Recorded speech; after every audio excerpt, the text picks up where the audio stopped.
Sobrang natatakot ako kasi sa rehearsals, paos yung boses ko.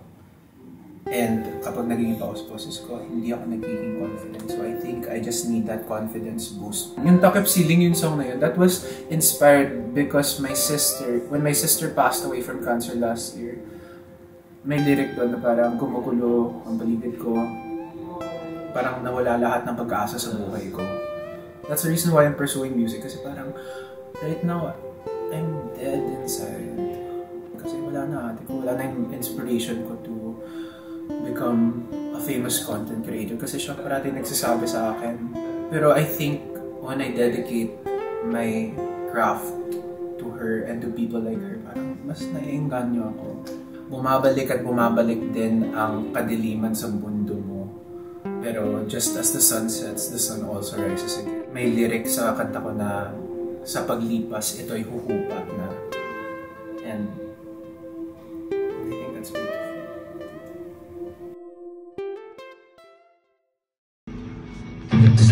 2:22 a.m. We are recording the song.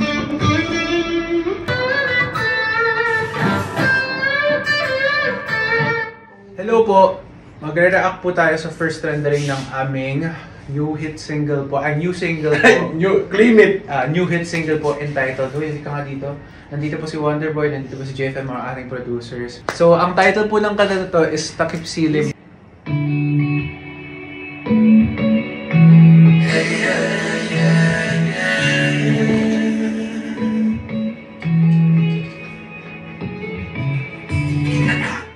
Oh my God!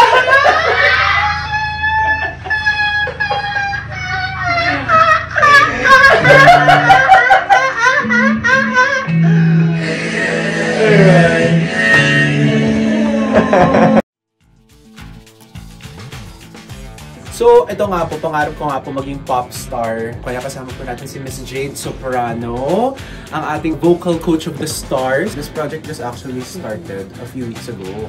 So, I just recorded the song May 19. Tapos, kasi we just kept on talking ng May 11. Pero you know what? Let me tell you something. Do not rush it, ha? If you feel like you are not vocally ready, there's no use in like trying to penetrate it as early as now. If you really want to penetrate like now, then it has to be amazing. Otherwise, you're penetrating at the wrong time.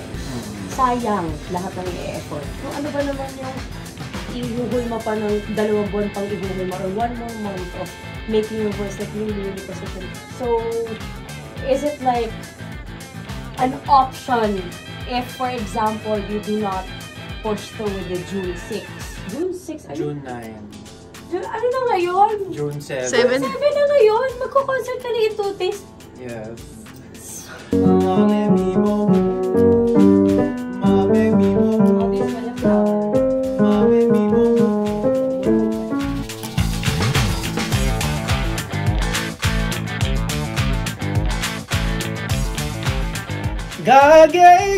Gago! There we go. Better. Yeah! Nice. Tapos ako na mag-rehearse, ang tanong ko po sa'yo, Miss Jade Soprano, based on what we've seen, kakayanin ko ba maging pop star? Kaya. Kayang-kaya. Supportahan natin siya. He's actually very good. I'm quite surprised. Thank you. Yeah. Aww. But seriously, Thank you. you have what it takes. So just go ahead and do it. Thank you. Yeah.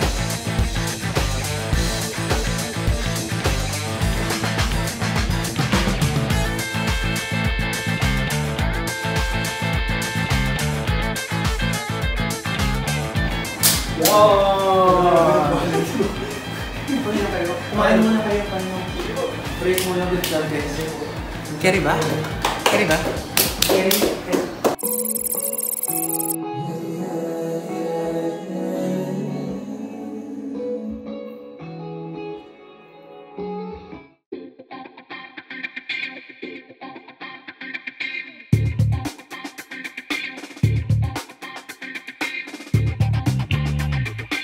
Mag-lighting, no?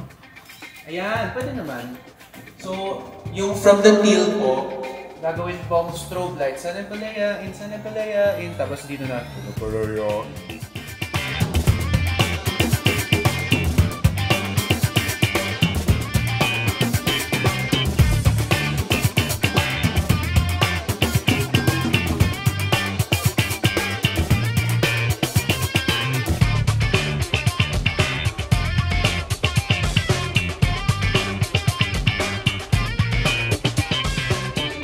Ito na po, pupunta na po tayo sa Seda, Makati dahil hindi pa po tayo nag-hair and makeup and it is...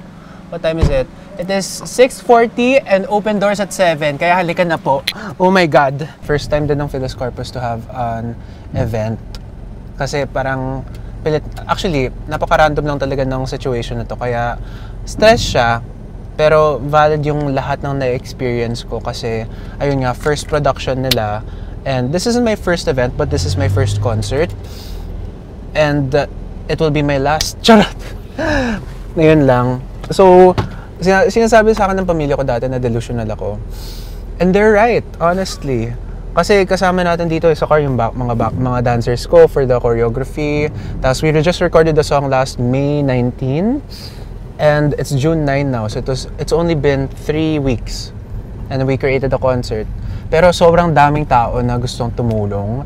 Grabe talaga. Kaya i-rest ko muna boses ko bago mag-hotel tayo. Yan. Easy check-ins and very convenient stuff, very convenient store.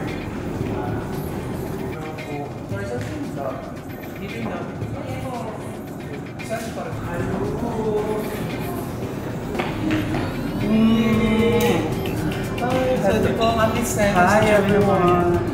Kasi marami akong mga skill set eh. Oo. Sa pagkanta. Ito kasi yung straight naman. Important. Ito rin, straight dito. Magsasama kayo. Gusto niyo ba magsasama? Equal rights tayo dito. Yes. Oo. We support. We support you. We support you.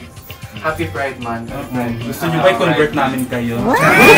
Uy! Malay mo naman convertible. Take a touch. Wow! I love you! Dear Mr. Maniego, welcome to Seda Residences. We are elated to have you with us. Please let us know if there is anything you read. Wow! Actually, genuinely, wow! Look! Ganda! Ito ang top ko. Very cute siya. Very orientation. Tapos, if ever man, i-prepare ko tong quote na to na very angel-inspired. Right now, it's 7:20 p.m. Ang daming mga birthday greetings, pero ang pinaka naloloka ako is open doors na ng 7:20. Wala pa akong makeup, wala pa akong kahit anong hair. Yung outfit ko, na isang outfit ko, wala pa dito. Napakahirap mag-plan ng isang concert. It's not according to my fantasy. Hindi siya parang, oh, let's get a venue. Let's get sponsors. Because in my mind, it was like that. It was harder than it looked.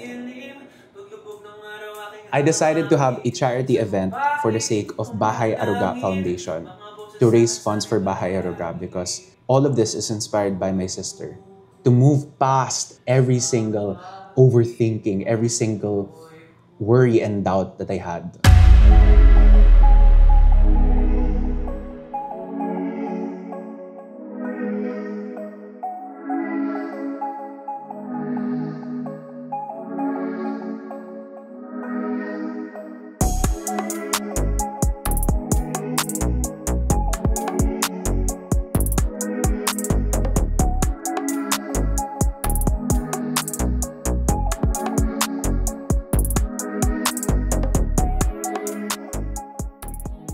This was coming from a place of heart. At itong puso ko, hindi tumitigil para sa kahit ano. Dahil ang puso na to ay gustong gumawa ng something for the sake of the person that I love the most, my sister.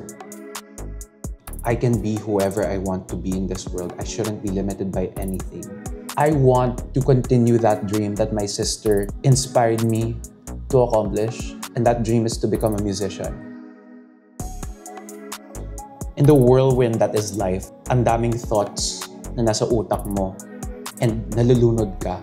Pero at the end of the day, sa paglipas ng lahat ng mga ito'y huhupa na. Nothing is ever too big for you. You can achieve anything you want in this world. And this is just the beginning. All of this was meant to happen. This is as it should be. Kahit ang hirap man, everything is going according to plan. I'm here. I'm finally here. And I felt my sister as well, Ate Nis. While I was performing, I felt her. Parang medyo nag-hallucinate nga ako ng onte. Maybe I saw her in the crowd or something, I don't know. But I know to myself that if she were here with me, she would be so proud of me. And that's all that matters to me.